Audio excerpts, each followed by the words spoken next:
Dobrý deň. Počúvate Čechov & Partners podcast. Podcast, ktorý vás prevedie oblasťou advokácie a aktuálnymi právnymi témami.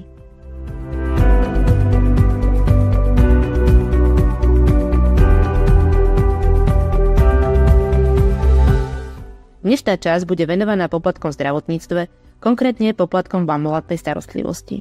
Naším dnešným hosťom je Henrich Meňky, člen nášho zdravotníckeho a farmaceutického tímu. V dnešnom podcaste sa dozviete, aké sú základné pravidlá vyberania poplatkov, za čo si môže lekár vyžiadať poplatok, za čo si lekár nemôže vyžiadať poplatok, ako je to s poplatkami u zubárov a čo mám spraviť, ak mám pocit, že bol porušený zákon. Dobrý deň a vítajte.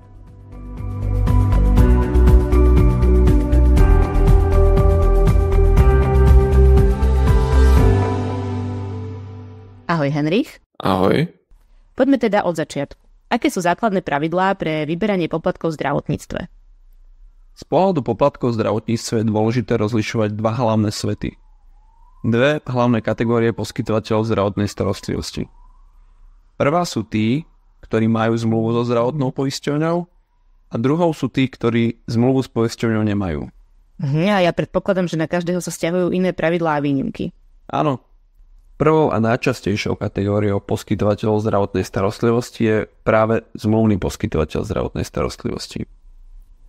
Tento pojem môže znamenať lekárku, lekára ako slobodné povolanie, alebo aj právnickú osobu, ktorá poskytuje zdravotnú starostlivosť ako sám lekár so sestrou, ale taktiež aj nemocnicu či polikliniku.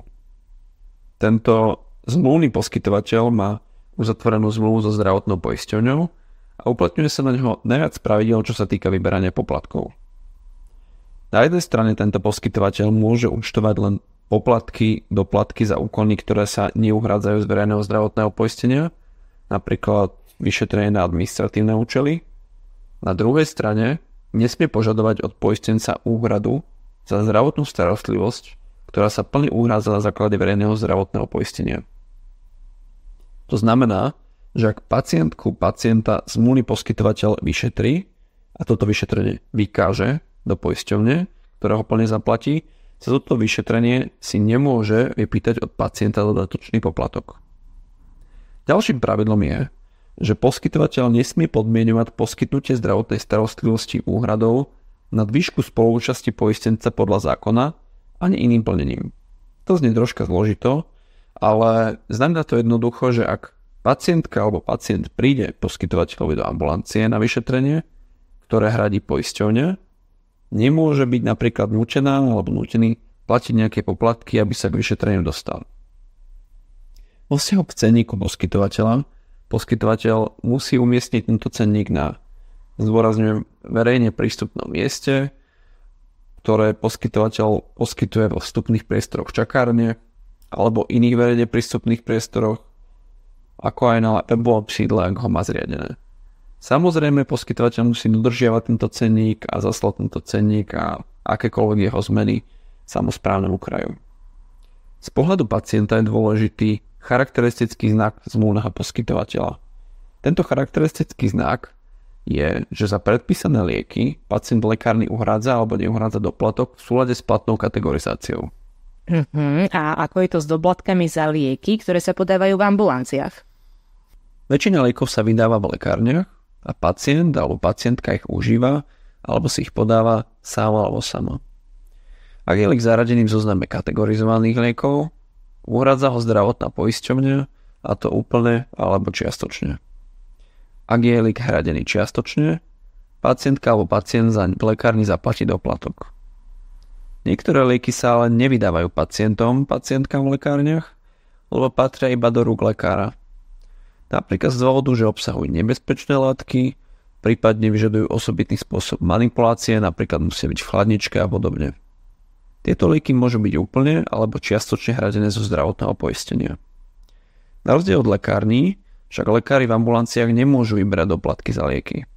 Niektorí lekári to napriek tomu robia, prípadne posielajú pacientov zaplatiť doplatok do lekárne. Toto ale nie je správny postup podľa zákona.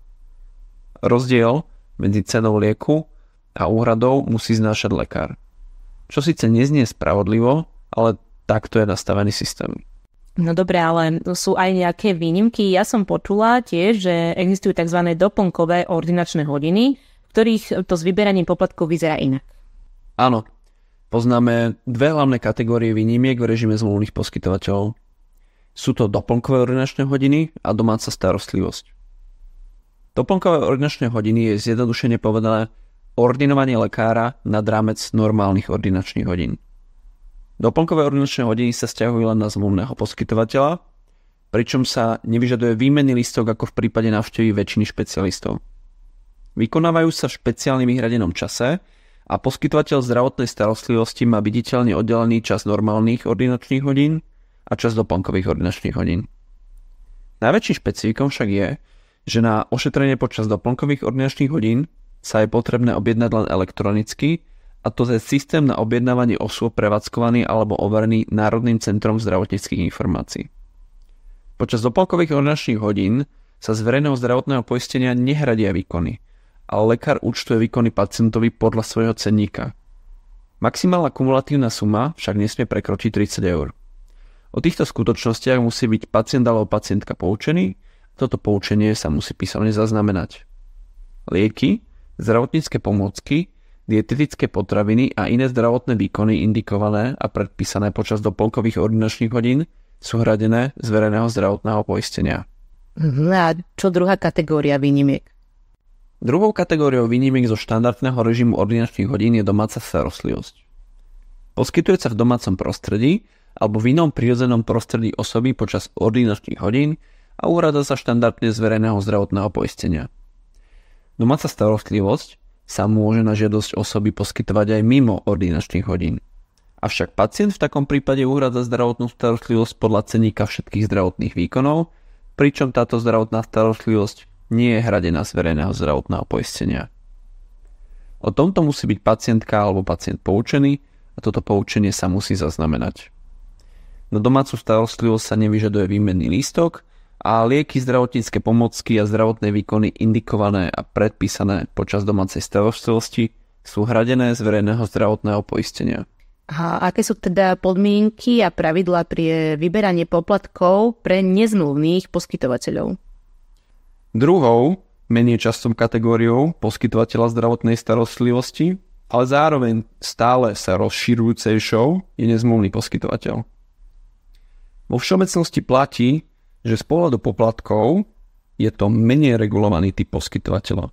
Ale však to neznamená, že na tohto poskytovateľa sa neuplatňujú žiadne pravidlá. Nezmluvný poskytovateľ si primárne účtuje všetku zdravotnú starostlivosť v zmysle cenníka, ktorý je taktiež prístupný vo vstupných priestoroch čakárne alebo iných verejne prístupných priestoroch, je taktiež povinný dodržiavať tento cenník a zasielať ho samosprávnemu kraju. Veľkou výnimkou však je, že lieky, ktoré sú pre pacienta predpísané u nezmluvného poskytovateľa, uhradza pacient v lekárni v plnej výške, čiže nielen doplatok. Výnimkou je len poskytovanie neodkladnej zdravotnej starostlivosti. A aké sú teda rozdiely z pohľadu poplatkov medzi zmluvnými a nezmluvnými poskytovateľmi? Sú naozaj veľké. Preto je dôležité, aby pacient sledoval napríklad na dverách do ambulancie, v akom statuse ambulancie ordinuje. Pacientky sa môžu stretnúť aj so situáciou, kedy napríklad do obeda ordinuje ten istý lekár ako zmluvný a vo večerných hodinách ako nezmluvný. Preto rozlišovanie týchto dvoch režimov je z pohľadu nákladov pacienta na ošetrenie najdôležitejšie. Viem, že u nezmluvného poskytovateľa zdravotnej starostlivosti si pacient všetko hradí sám. A nie je napriek tomu nejaká možnosť, aby aj u nezmluvného poskytovateľa sa mi uhradila nejaká zdravotná starostlivosť? Poisťovne sú zo zákona povinné niečo také umožniť. Existuje osobitný režim, v ktorom je možné si aj u nezmluvného poskytovateľa nechať čas výkonov preplatiť. V tomto prípade je nutné podať žiadosť o takúto úhradu a doručiť ju zdravotnej poisťovni ešte pred poskytnutím zdravotnej starostlivosti. Výška, ktorú pacientovi zdravotná poisťovňa preplatí, však nebude vyššia ako priemerná úhrada za jednotlivý zdravotný výkon v čase poskytnutia zdravotnej starostlivosti, dohodnutá so zmluvnými poskytovateľmi, ktorí poskytujú rovnakú zdravotnú starostlivosť, aká pacientovi bola poskytnutá. Detailné podmienky preplácania si stanovujú jednotlivé zdravotné poisťovne samostatne. Tieto podmienky je možné nájsť na webových sídlach zdravotných poisťovní. Ďakujem. A toto bolo zatiaľ také hlavné rozdelenie poskytovateľov zdravotnej starostlivosti. Poďme sa ale viac venovať zmluvným poskytovateľom, pretože je určite väčšia šanca, že sa s ním v praxi aj pacientky častejšie stretnú. A aké sú u zmluvných poskytovateľov zdravotnej starostlivosti situácie, v ktorých si od pacientky, alebo teda pacienta, lekár môže vyžiadať poplatok? Medzi najčastejšie situácie patrí lekársky posudok na posúdenie náhrady za bolesť a sťaženie spoločenského uplatnenia, lekársky posudok na účely sociálnych služieb, napríklad prepravná služba, vyšetrenie na administratívne účely, ako napríklad vodičský preukaz, prepichnutie uší, poskytnutie výpisu zo zdravotnej dokumentácie, dôkaz vplyvu alkoholu či nadštandardná izba v nemocnici. Výkony z iných dôvodov ako zdravotnej indikácie, napríklad chirurgické estetické výkony, a vlastne všetká zdravotná starostlivosť, ktorá nie je indikovaná zo zdravotných dôvodov, napríklad keď si ju pacient priamo vyžaduje. A máme v zákone aj poplatky, kde je ich výška regulovaná zákonom? Existuje také poplatky, kde je táto výška priamo zákonom regulovaná.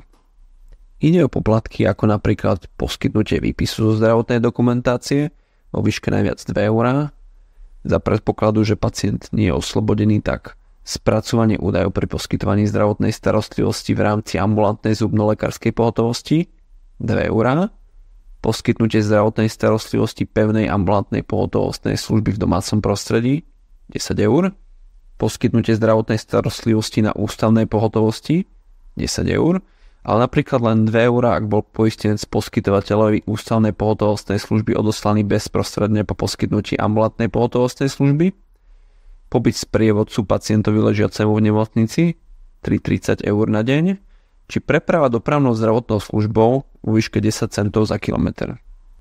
A aké sú teda situácie, v ktorých si od nás lekár nemôže vyžiadať poplatok?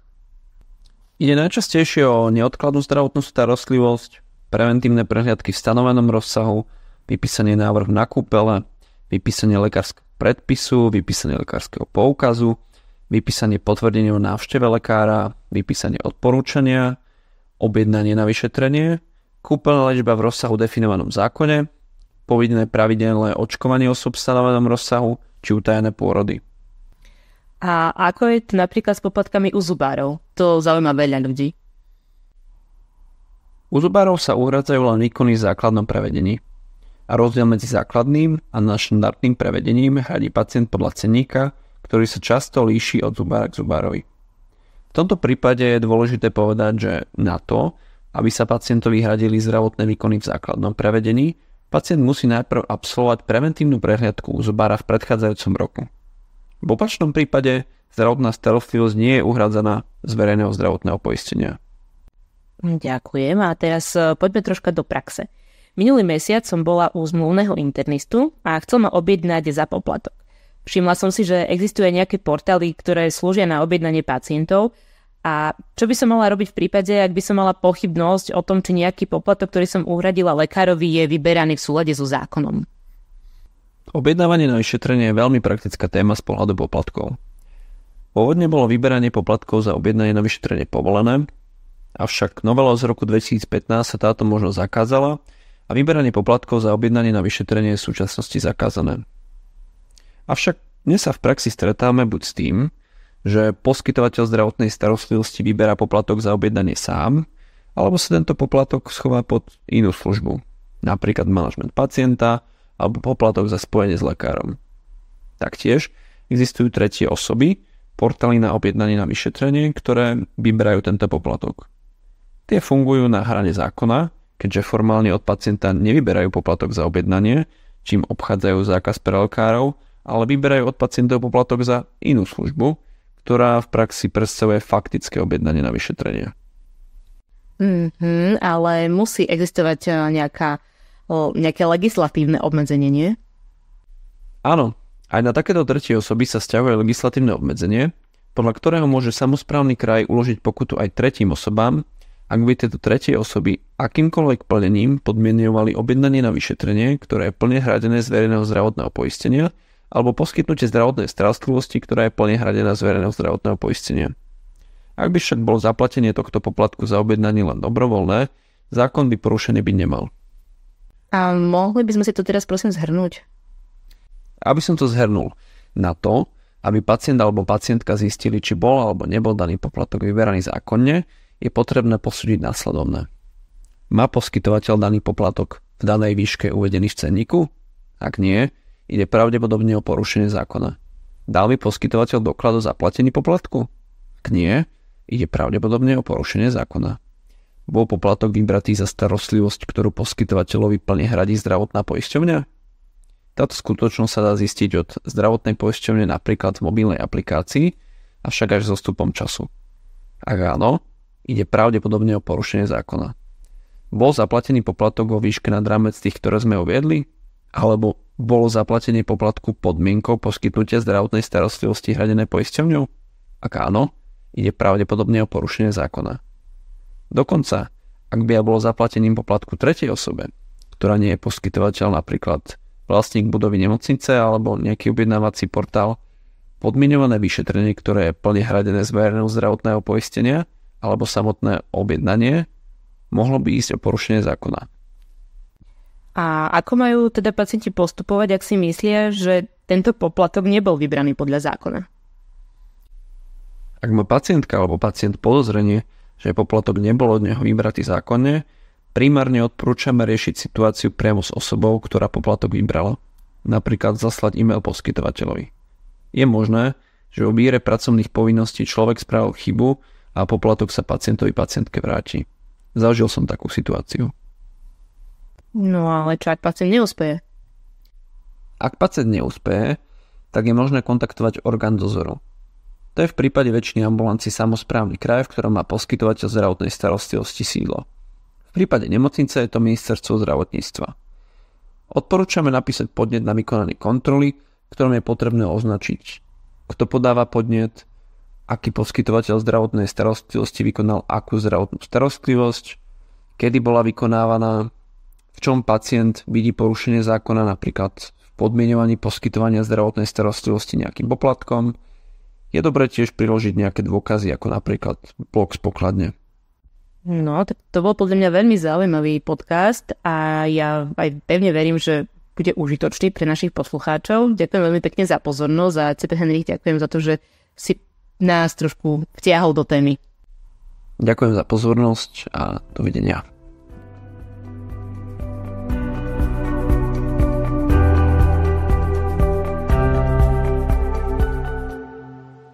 Ďakujeme, že ste nás počúvali.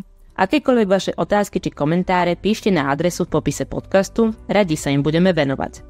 Rovnako ďakujeme nášmu dnešnému hosťovi za vstupy a názory. Počujeme sa v ďalšej časti podcastu. Nezabudnite sa prihlásiť na odber a sledujte aj naše sociálne siete.